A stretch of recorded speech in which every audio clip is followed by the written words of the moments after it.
On Love by Ishwar Puri.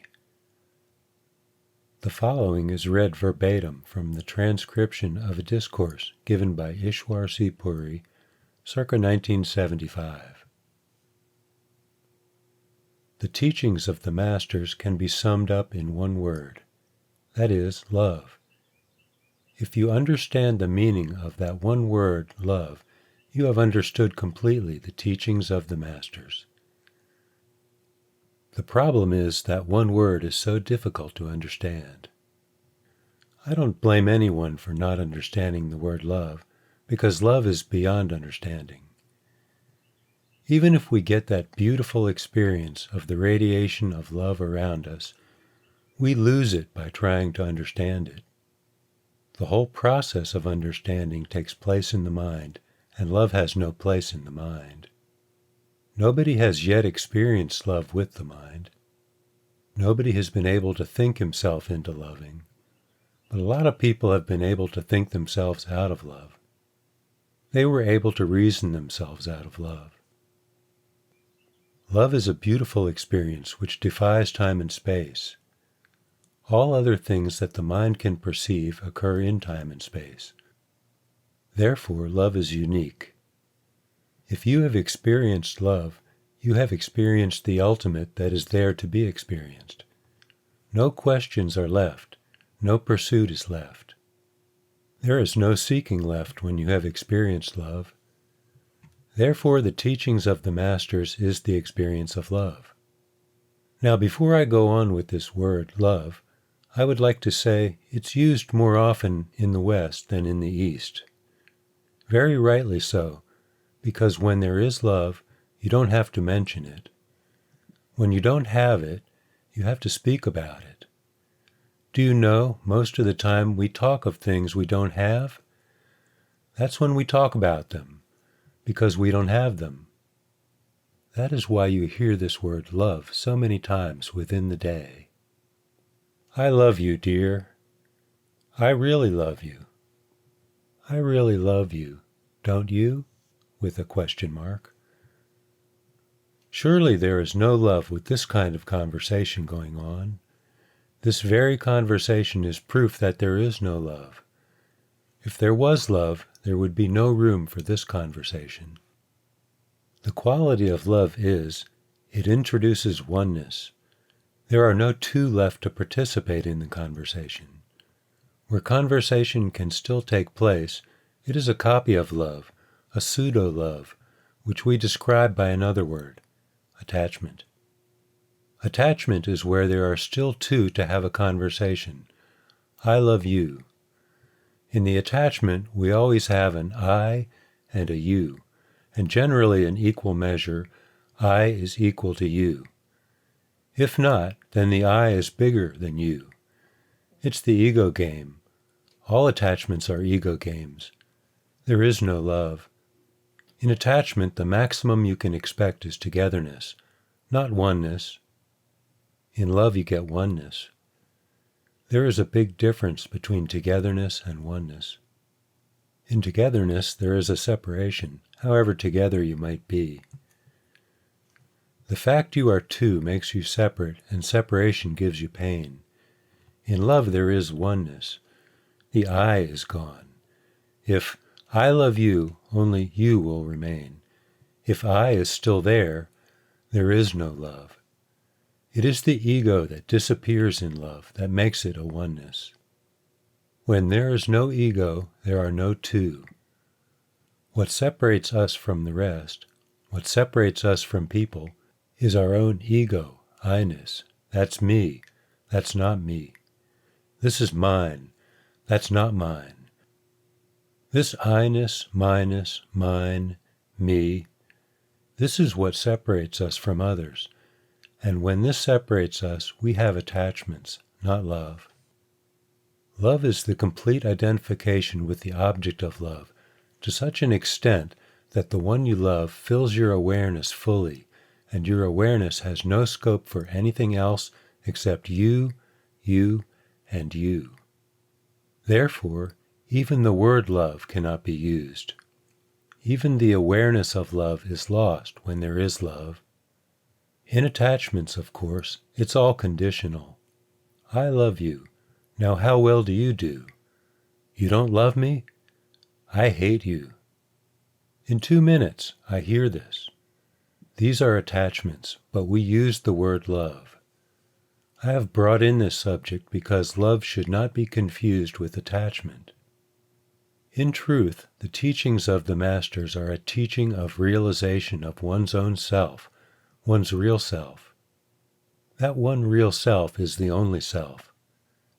It's called selfless because we discover it in ourself. We wouldn't call it ourself. When we start on the subject, it looks like it belongs to ourself, within the self. When we discover it, we find that it covers everything. The whole universe, the whole creation is in that self. Then it no longer remains the self. Then we give it another name, the most appropriate name that we have ever given to that, God. Then we say that is God realization. God realization is total self-realization, or realizing the total self.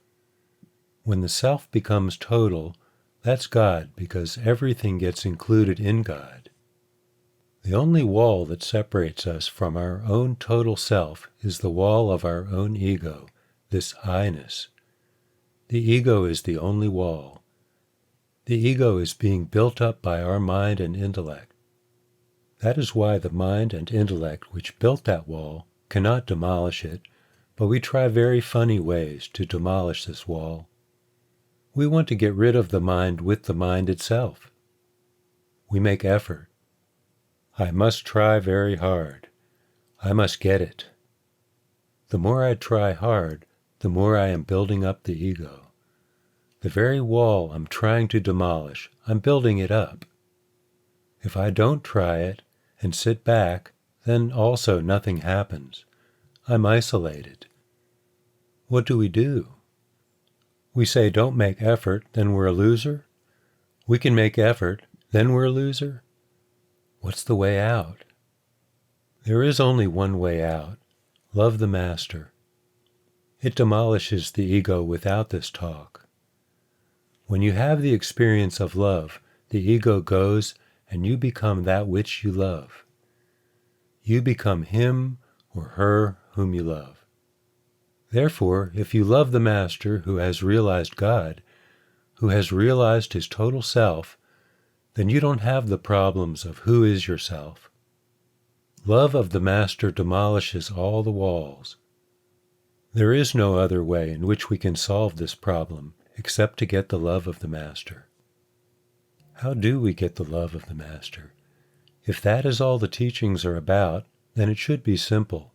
We should know how to get the love of the Master. Then you can't get it. There is no way of getting it. He can give it, but you can't get it. If you want to love the Master, you can do nothing about it. He can do something. A Persian mystic says, "Love is first born in the heart of the beloved." Something must happen at that end before you can feel that you have any love for the Master. When that happens, then of course, all the things keep on happening. They develop in you. It's not coming from you. Nothing is coming from you. It's all coming from the other end. But he can see whether you are craving for love, whether you are ready for love, whether you are prepared for love. If you are ready and prepared for love, you get it. It comes from him. There is no magic that you have by which you can use it and say, "All right, I'm going to love so-and-so." You can't love a human being. You can't love an animal. You can't love a house. These are only our attachments. Attachments are no substitute for love. In fact, they are the antithesis of love. They take you in exactly the opposite direction. Because in love, you are forgetting the I. In attachments, you are strengthening the I. Whatever you are attached to, that strengthens your I-ness with that thing. The attachment is created by flow of human attention to the things to which you are attached. It is surprising that we always get attached to a body, but you will see all attachments are from the body.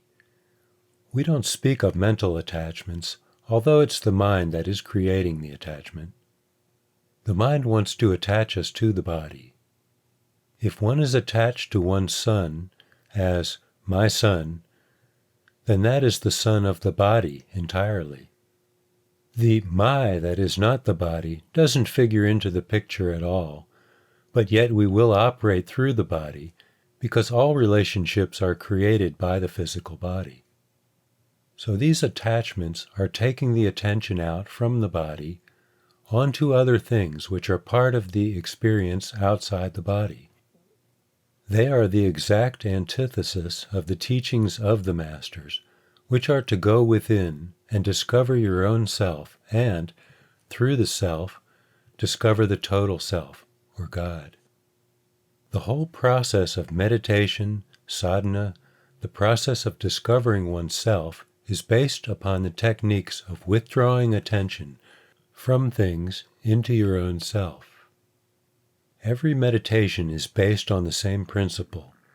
The principle is, how can you withdraw your attention from things outside of yourself into yourself? That means withdraw back to yourself. That means break your attachments, because the attachments have taken your attention out in the first place. How can you withdraw attention back to yourself?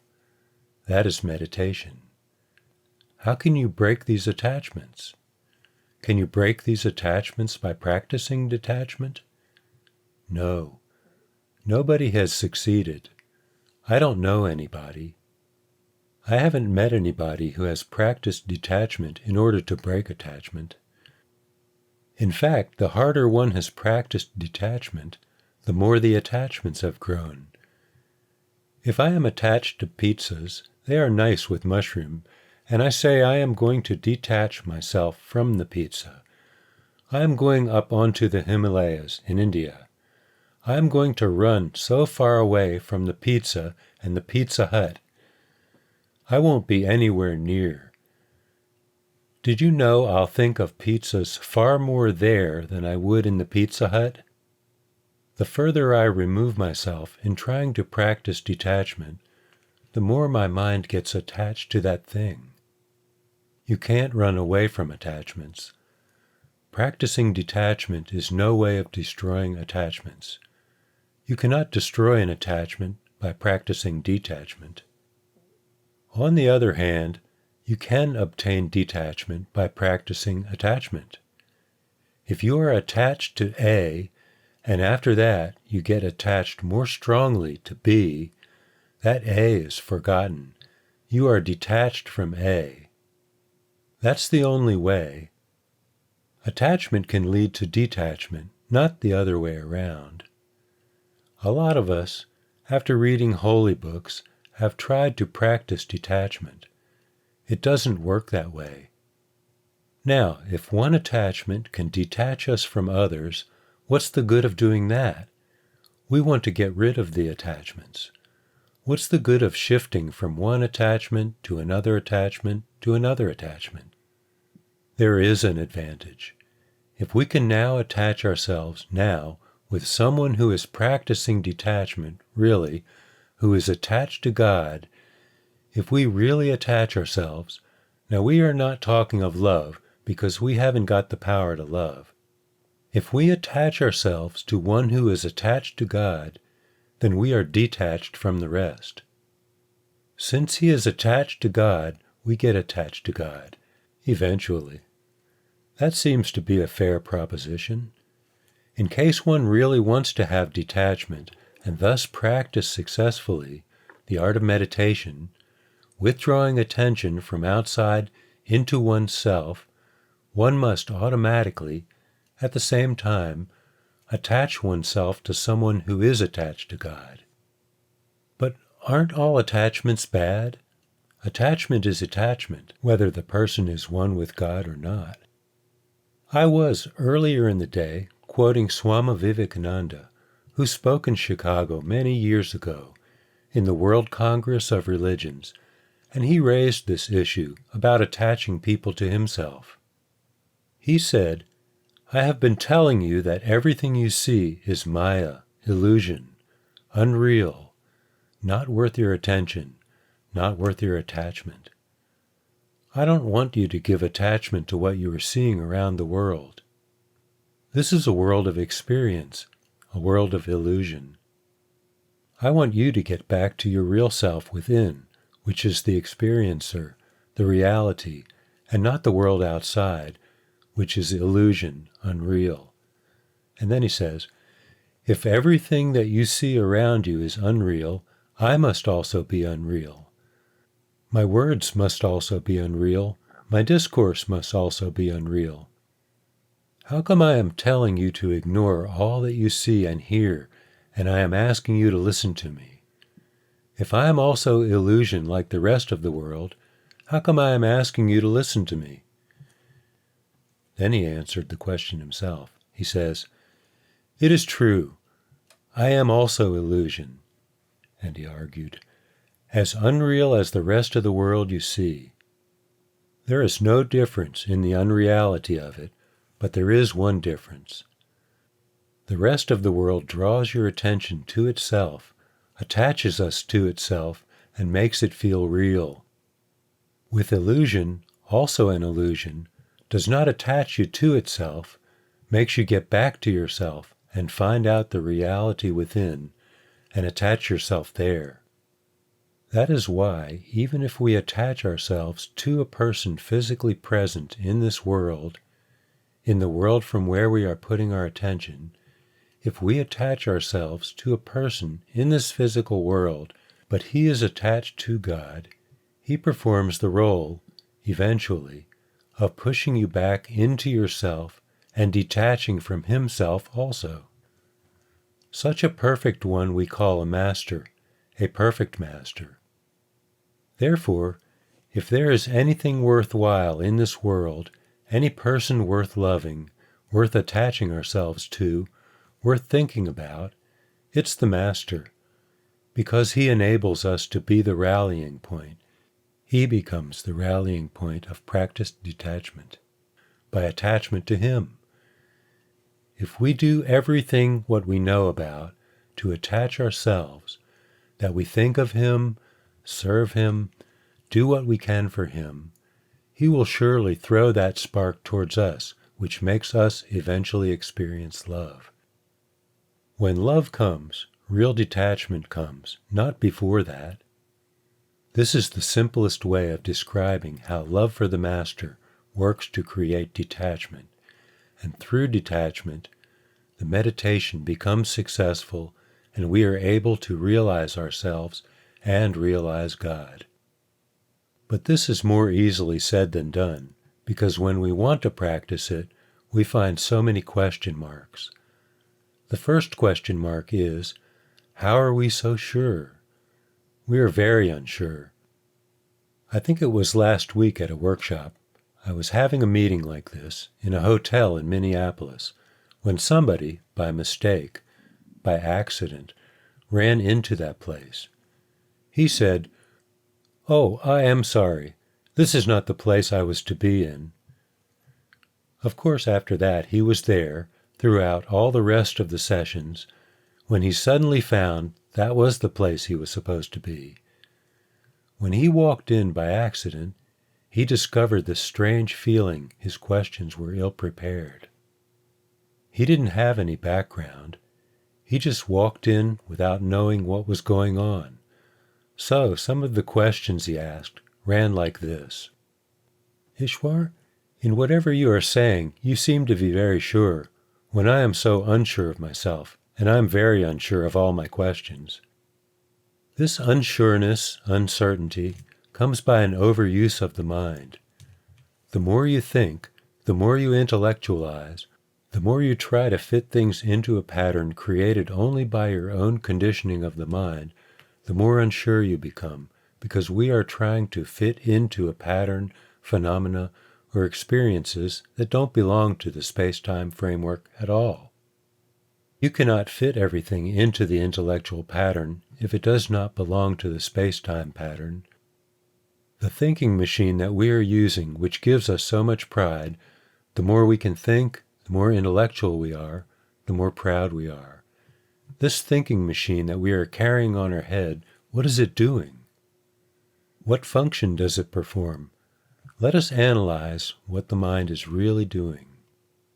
Firstly, it is performing the interpretative function of sensing whatever the sense perceptions throw out. The mind interprets, gives it a meaning. If the mind didn't do that, the mere perception of the sensation couldn't give us any meaning at all. We would see only blobs of color and different things and forms. It would make no sense. It's the mind that makes these blobs and forms into people. It's the mind that creates the people. If the mind did not interpret this, the senses themselves could make no meaning at all. Similarly, what that listens to, what it smells, tastes, touches, all the senses, sense perceptions, are interpreted, sensed by the lower part of the mind. The middle part of the mind is doing what we call reasoning, thinking, logic, putting two and two together, inferencing, deducting, inducting, getting conclusions. That is a continuous process, and yet using words to do it. As human beings, we use a language and words, and those words are pumped in through that main stream, middle stream of the mind. They work like a thought, and the thought process goes on. We keep on thinking, day and night, whether asleep or awake. That part of the mind never stops. Even if the sensing mind stops for a while to have less, that's when it will stop. From birth to death it works. The top part of the mind we call the creative mind, because all creativity, new things, come up from there. But this creative mind is nothing more than a pattern maker. Whatever elements of sense perception it picks up, it puts into new patterns and presents them and says, "Ah, creative, I've produced something new." Of course the pattern is new, but the elements of perception are still the same which it has churned around in the two lower minds. These are the only three compartments of the mind that function. There is no other mind that functions in us, no other brain. Brain can't do anything more. Intellect can't do anything more than these three things. But the point I was going to make is that all these three things require time, space, and causation. You cannot have sensing, reasoning, or creating except in that frame. That is why the entire intellectual apparatus, the entire mental faculty of a human being, operates with these restrictions in time, space, causation framework. It puts experience into a time-space frame, beginning, middle, and end, and has cause and effect relationship built into it. What about the rest of us, which is not the mind? The consciousness, the self? The self which is using the mind. What about that? The soul of man. What about the soul? What is the soul doing meanwhile? The soul is doing what it's supposed to do, and does things which don't fit into time-space causation network at all. The function of the human soul is to love. The experience of love defies time-space causation. When it comes, you can't figure out if any relation was there for it to occur. You can't say where it came from. There's no cause and effect relationship at all. Of course, then the mind starts thinking, now what is it that has happened? Is it true? Can it be? Now that's the mind that thought. This takes time. This figures and functions in space. This obeys cause and effect relationship, and it destroys the feeling of love.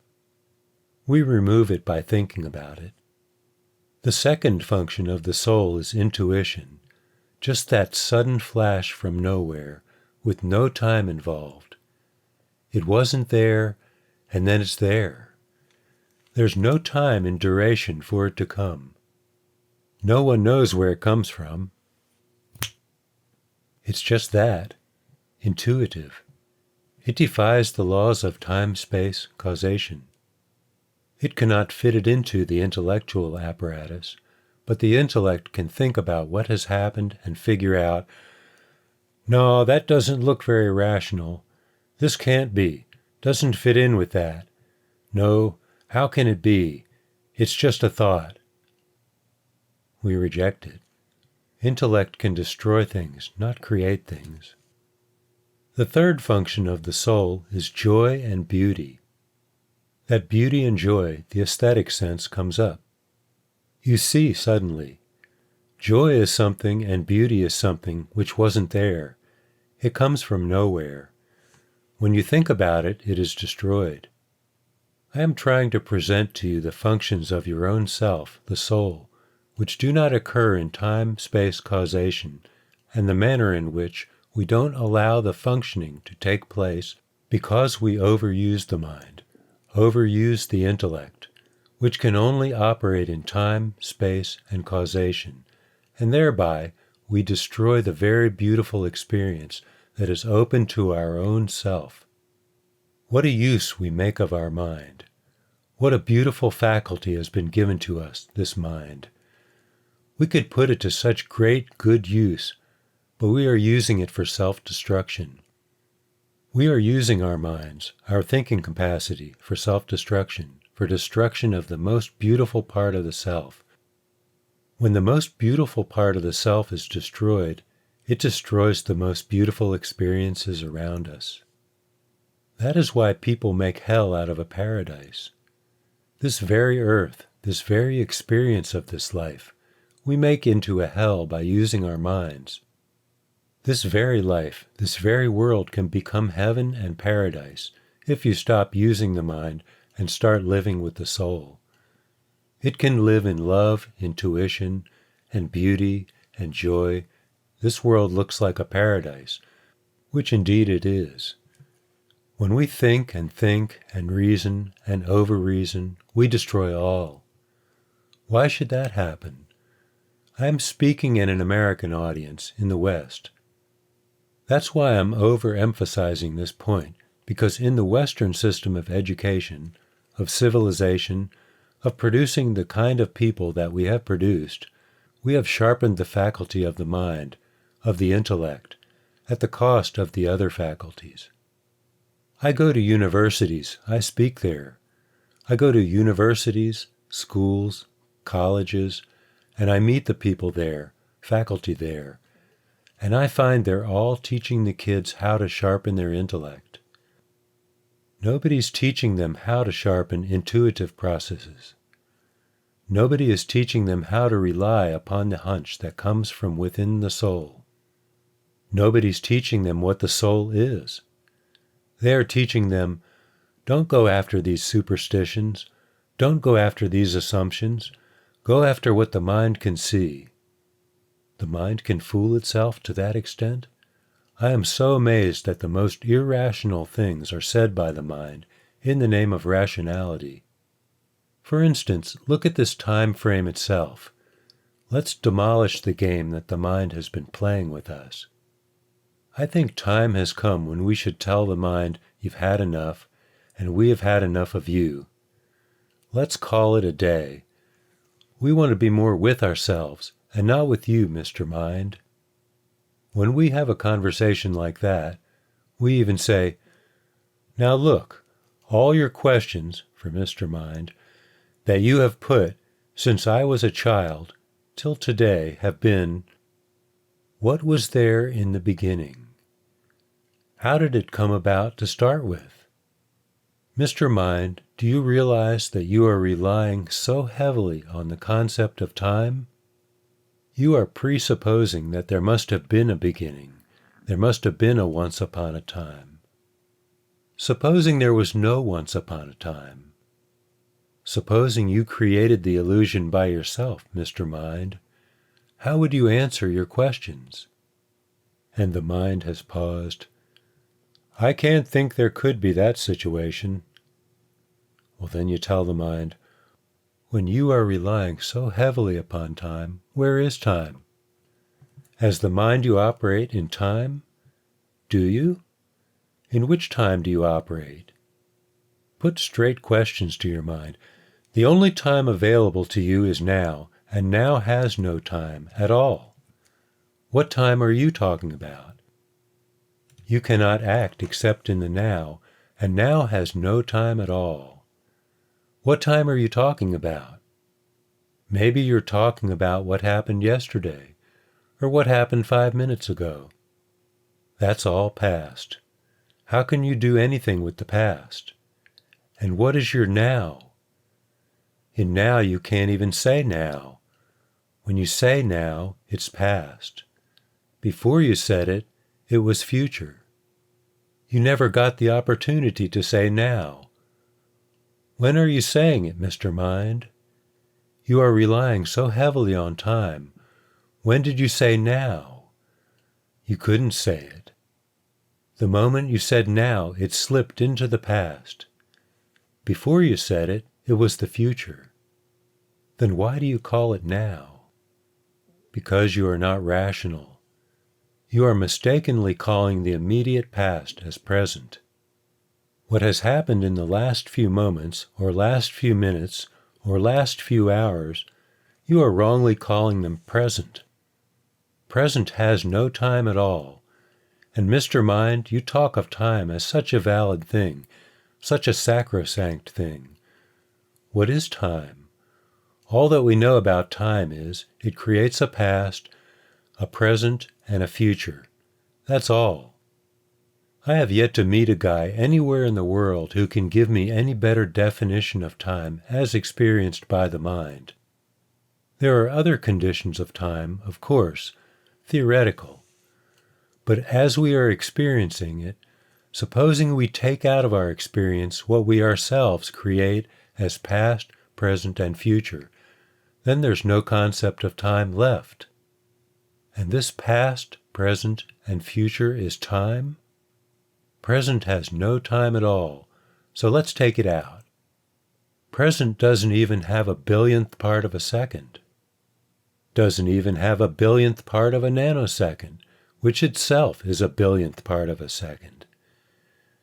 It has no time at all. Before it occurs, future. The moment it occurs, timeless moment, it's past. It's a flipping over effect. There's no time available in the present. And what we say, just now as if just now is just the past. The immediate past is called present, but let us technically examine what is it. It's the past. Okay, maybe there is a future.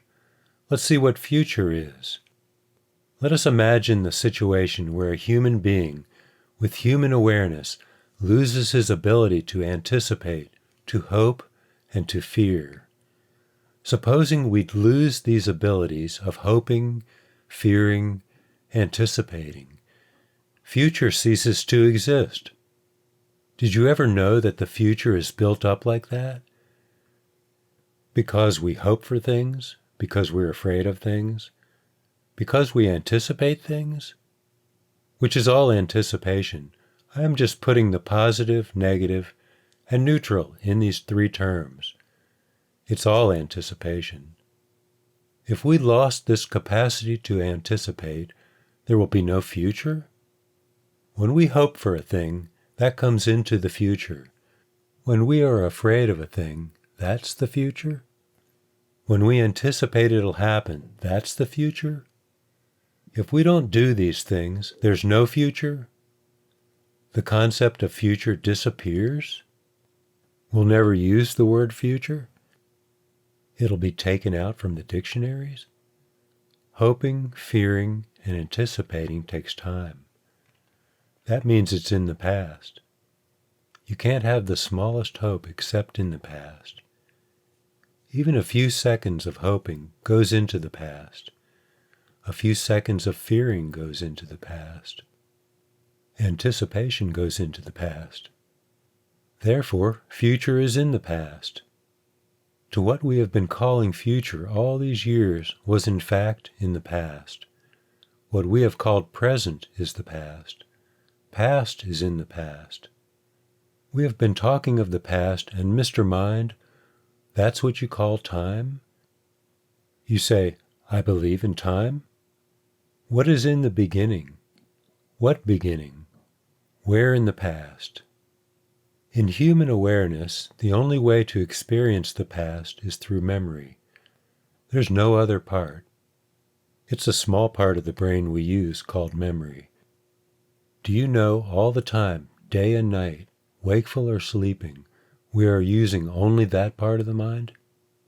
We think we are being clever people? Very intellectual types, and we have found out everything, all the answers we are asking, and all that we are doing is to remember? It's only use of the memory cells that we are confining ourselves to, and we think we are living in today's and tomorrow's? This is the knowledge we have? How irrational, how illogical. Yet the mind is not willing to swallow this. What I have presented is logical. It won't swallow this? No, no, there must be tomorrow, and there must be today. Even on the very basic premise, even on the very constriction which is placed upon the mind, the intellect, merely to function in time, it is not logical, and yet it proposes logic to solve all problems. That is why the mind and intellect has a built-in inability to grapple with experiences which transcend time. It can't even understand its own function. The best contribution intellect can make is, I am tired of this. I can't do it. I don't understand it. I give up. Now you find out for yourself. If your intellect says this to you, it's done the best service it can do for you. If it is still trying to find answers to its questions, well, it has a long way to go before the journey towards finding truth, before the journey towards getting an experience of love can start. Now we have trained ourselves like this. We've trained our minds like this to accept blindly, unconditionally, without even stopping to see what we are doing. Overthinking, over-reasoning. We are destroying ourselves by over-reasoning and over-thoughts. It's time to cry out hard and say, Mr. Mind, stop now, and let me see what I am like. The moment you can stop the mind from interfering, you find yourself. It doesn't take too long. What takes too long is to persuade yourself to stop the mind from interfering. Because the mind will always take us out and not let us come back to ourselves. The only thing that really subdues the mind is love. I tell you, you look around the world. You can intellectualize, you can have high philosophy.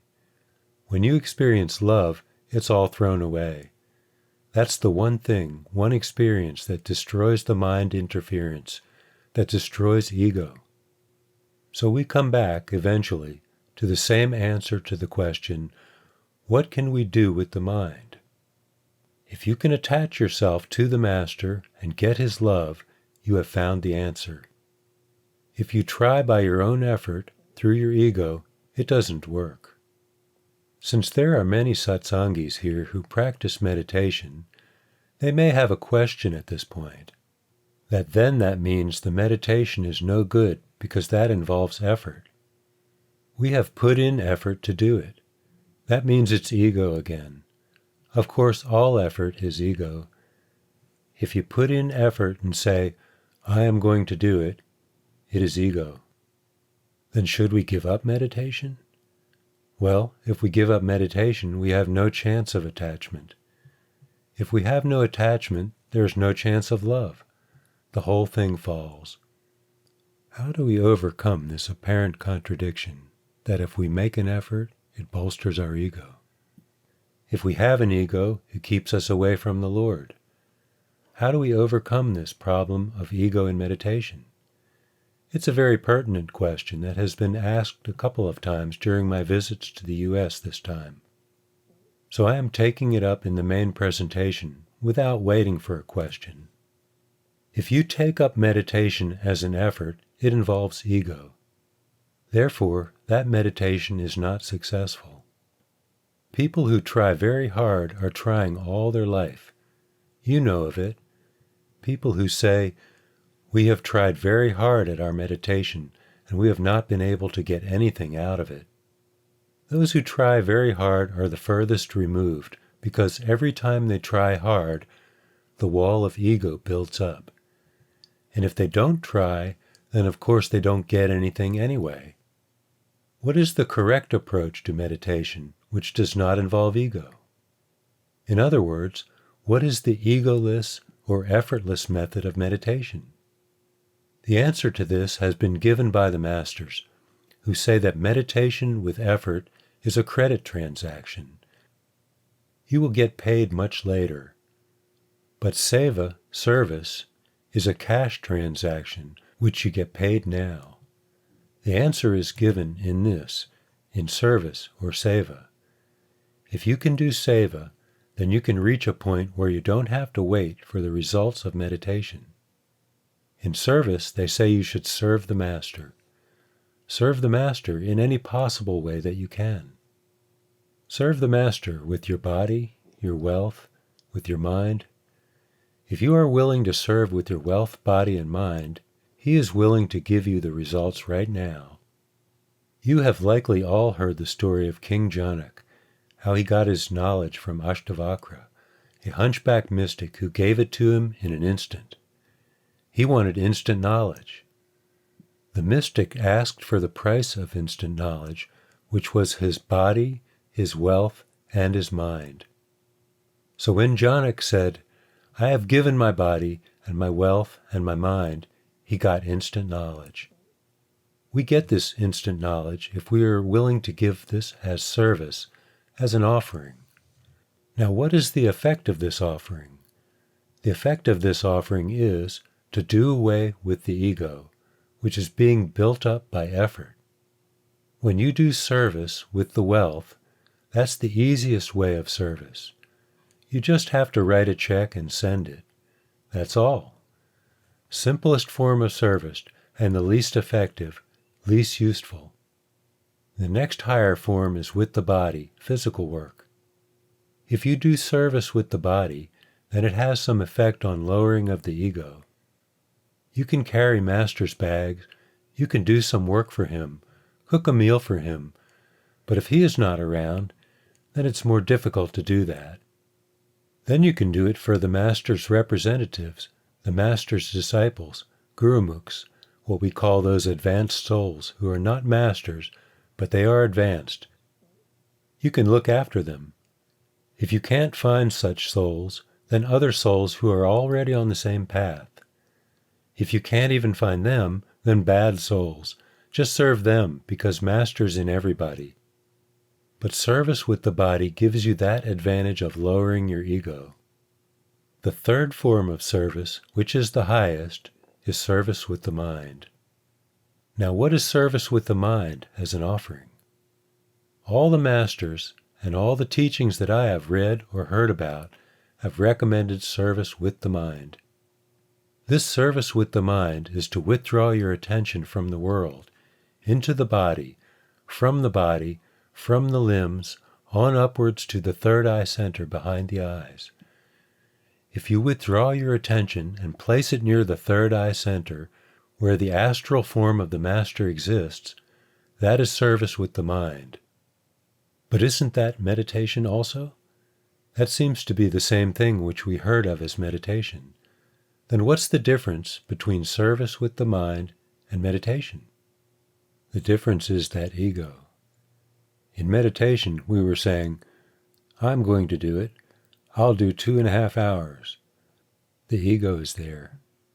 In service, there is no such condition. It's an offering. That's where meditation becomes successful. The secret of effortless meditation, egoless meditation, is to do it as service of the mind, and not to do it as meditation.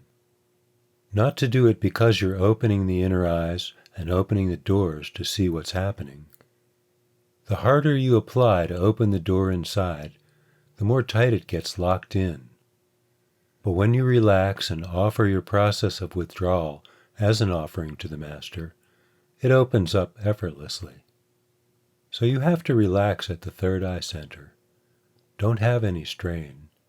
Relax. That is how meditation can become effortless. I think I could sum up by saying that in this thinkings of the Masters, the main thing is we be prepared, we be ready to receive His love. We be prepared, first of all, to be found.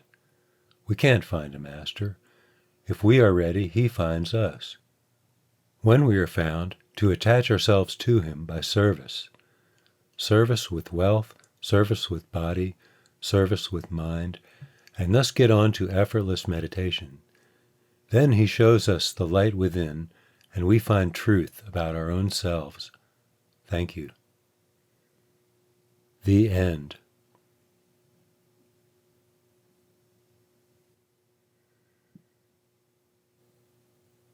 This talk was produced under Creative Commons license CC BY NC SA 4.0. License details can be found at creativecommons.org. Our thanks to Ishwar Puri and to the audio technicians with the Institute for the Study of Human Awareness, Incorporated, for their work at restoring the original audio tapes. The transcript of the main discourse from these tapes was read word for word here.